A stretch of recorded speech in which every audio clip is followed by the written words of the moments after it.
Hello and welcome. In this video I will present a way to make the life of a woodworker with FreeCAD easier. So, I started to design furniture made out of wood a few weeks ago and I chose FreeCAD to be my design environment. So far so good. Together with Assembly 4 I wanted to create parametrized models of the furniture. Because the huge benefit of parametrization is that you can change one variable, like the length of one edge of the model, and everything adapts itself to this change. But for me as a woodworker, Assembly 4 has one big disadvantage. I can't create cut lists, or I have to do many steps to create a cut list. And so in this video I will show you how to create cut lists with Assembly 4 in FreeCAD, and that only with a single click. So let's start with a simple example. So here we have a fully parametrized model of a cupboard with 4 drawers. And yeah, fully parametrized means each dimension is defined by some variables.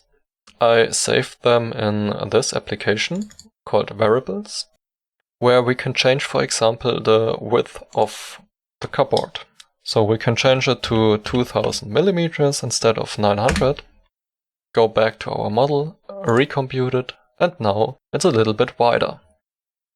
Now we take a closer look at the Create Part List button from Assembly 4, or how it is also called BOM, Bill of Material. So we can press the button and let it create a part list for our model and all its components. As you can see here, it defines some properties for every part of the model. Here you can see them a little bit better. So shape volume defines the volume of the shape of the bottom of our cupboard. You can see it here tainted in yellow. And the dimensions are 90 millimeters times 900 millimeters times 2000 millimeters. It also creates a spreadsheet named BOM, where we can find the bottom of our cupboard here and also the dimensions. But what will happen if we change the values of the variables?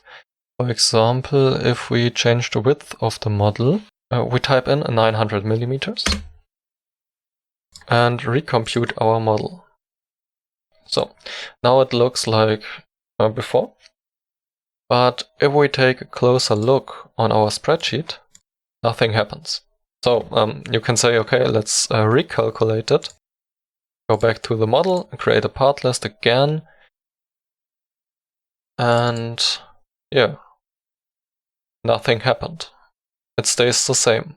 2000 millimeter in the X dimension, but our model has now only 900 millimeters instead of 2000. So why does a spreadsheet still say 2000 millimeter instead of 900? The reason, therefore, is because of the part property, because the part property is constant and it won't change if you recompute the part list again. So we have to type it in manually or create a formula for the property of this part or for every part. And I think that is pretty annoying. So this is one problem we will fix, but another problem which you maybe saw is that the dimensions of a part called shape volume are written in one cell of the spreadsheet. And this is not what you want if you work with Cutlists or especially a Cutlist Optimizer. Then you want to separate the dimensions of a part, so every dimension gets its own cell. And yeah, this is possible if you create custom properties for every part and fill them out or create formulas for them.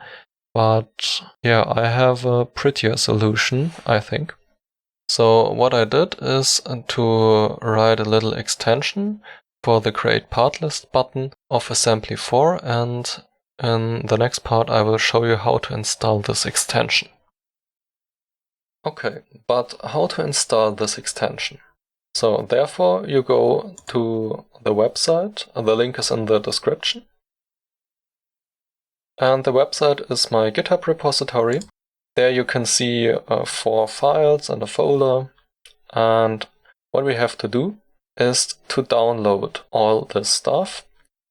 You can see on the website also a little README file where the same thing is explained that I explain in this video. So you can see here a full manual how to use the extension. So to download this repository, you go to Code and then download zip. And then you download the repository. You go into your downloads folder, and there you can see the zip file. You open it again, and there you see the 3 files that are important for us. The rest is extraneous. So the next step is you have to go to your FreeCAD folder. If you use Windows, it is located under Users, then Username, App Data, Roaming, and FreeCAD. So username is replaced through your username. And if you use Linux, the path is home username.freecad. So you can see the path here again. This is our FreeCAD folder, and it should look like this. So now you have your 3 files over here and your FreeCAD folder, and then you go to the mod folder in FreeCAD, then to assembly4, and now you copy the 3 files into this folder. You hit replace, and then we are nearly done, and we only have one more step to do. You go back to your FreeCAD folder and then to templates if this folder exists. And there, maybe you can find a file named asm4 infopart.conf.json. But if you haven't such a file or the folder, then don't worry, you are done and you can skip the rest of this part, and the installation of this extension is finished.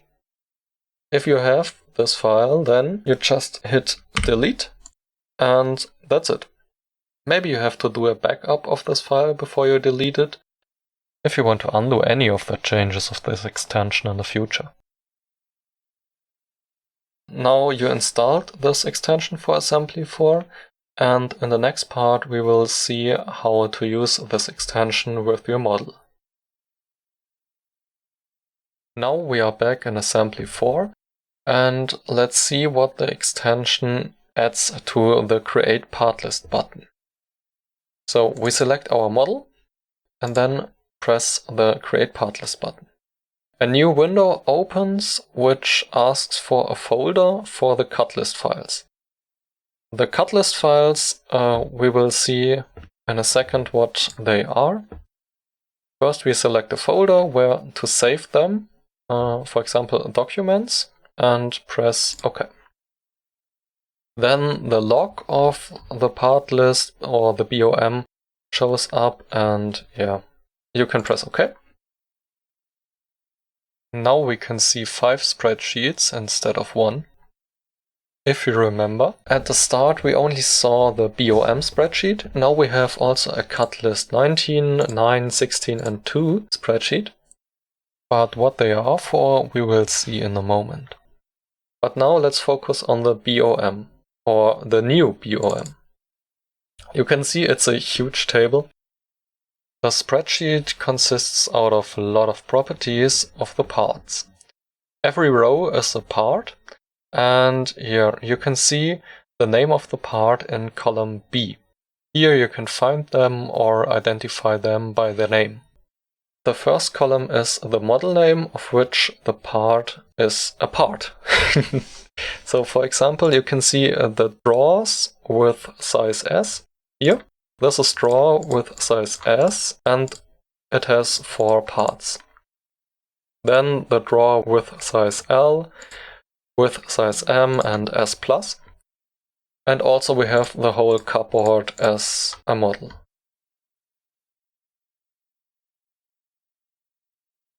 So, Then we have some more properties: sketch length, thickness of the part, dimension X, Y, and Z.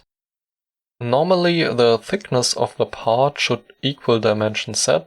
This is because the Create Part List button now determines the thickness of the part and assigns it to the dimension Z. This is important for the cut list creation later. And then we have the volume of the part, the density, which you can change. And then the weight is determined differently because the weight is calculated from volume and density for the part. The weight is in gram and density is in gram per cubic centimeters, and volume is cubic centimeters. You can change the density of a part by changing its part property, and then the density is stored in this part. And also the weight is calculated differently based on the density. Its unit is gram per cubic centimeter, like I said before.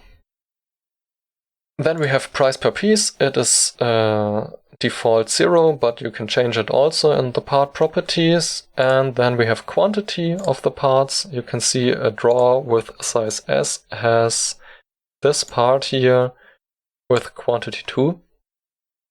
So yeah, it will show up 2 times in this model of the drawer with size S. And then we have a total price, which is just a price per piece times quantity. One nice thing you can see is that the spreadsheet also contains the model. And the model of the drawers and the cupboard itself. So you can see it in this row. The model has no part name property or dimensions or volume or whatsoever, but it has the following properties. It has values for weight, price per piece, and quantity. And all the values are calculated automatically. So the weight is just the sum of the weights of the parts. You can see the parts here and they are summed up. And that's the weight of the whole drawer. And price per piece is also summed up. Yeah, and I think that is nice. So we can go to our cupboard and look at the weight, and it says, okay, the cupboard will weigh 85 kilograms. That's a lot, but if we change the density of the wood or the material, maybe it's more or less than 85 kilograms. Depends on the material we are using. Nice. So, if we look at the thickness of the parts, we can see there are parts with thickness 90, 9, 60, and here 2 millimeters. And on the left side, we see the spreadsheets are also 19, 9, 60, and 2. And now we understand what they mean. So for every thickness, a cut list is created with all parts inside that have this thickness. For example, we see a lot of parts with thickness 60 and 1, 2, 3 pieces with thickness 90.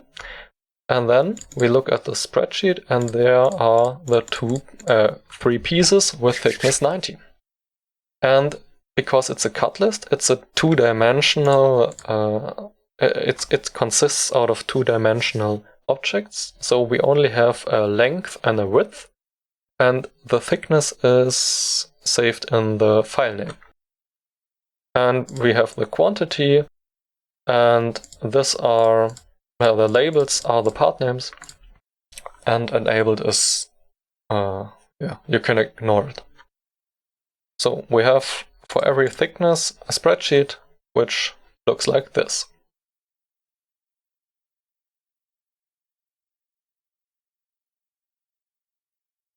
And you remember we had to select a folder where we save our Cutlist files. So here we are. This is our document folder. And these 4 files are our Cutlist files. They are created automatically and are basically our 4 spreadsheets, but in a CSV format. It's called comma-separated values. So we open it with a simple editor, and we can see it's just the contents of the spreadsheets separated by commas. For example, we can use them in the Cutlist Optimizer website. So we type in some wood supply that we have, for example, 1000 millimeter times 3000 millimeters, so 1 times 3 meters. That's our supply. We have 2 of them, or 3 of them, 2 of them. And now we can import a file. You can see a load list. Oh, sorry.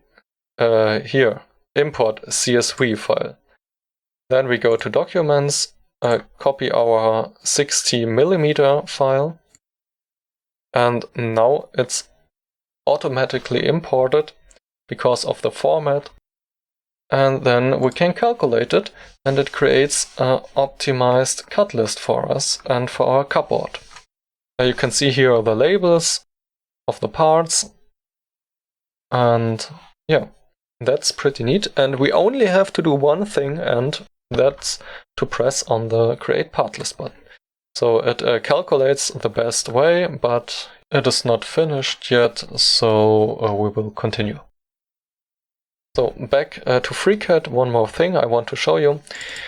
The BOM refreshes automatically because you remember, if we change a variable, for example the width of the model, so we change it to 2 meters, now our cupboard looks, if we recalculate it, a little bit weird, but yeah, it's okay. And yeah, the BOM don't change automatically. We have to select the model and press the Create Part List button again. Select a folder for the cut lists, press OK. And now if we open our spreadsheet again, we can see that the dimensions are all recalculated based on the new width of 2000 millimeters. And yeah, also in the cut lists, so as you can see, 2000 millimeters is the new length of this part. So yeah, that's it. And yeah, I hope you like this extension for Assembly 4, because for me it was lacking of a cut list creation tool. And yeah, if you want to see any features or other file formats for the cut list, just let me know. You can write me via Discord or under this video, or yeah, write me a nice letter if you want. And yeah, I think that's it, and I wish you a lot of fun creating your own parametric models and cut lists for them.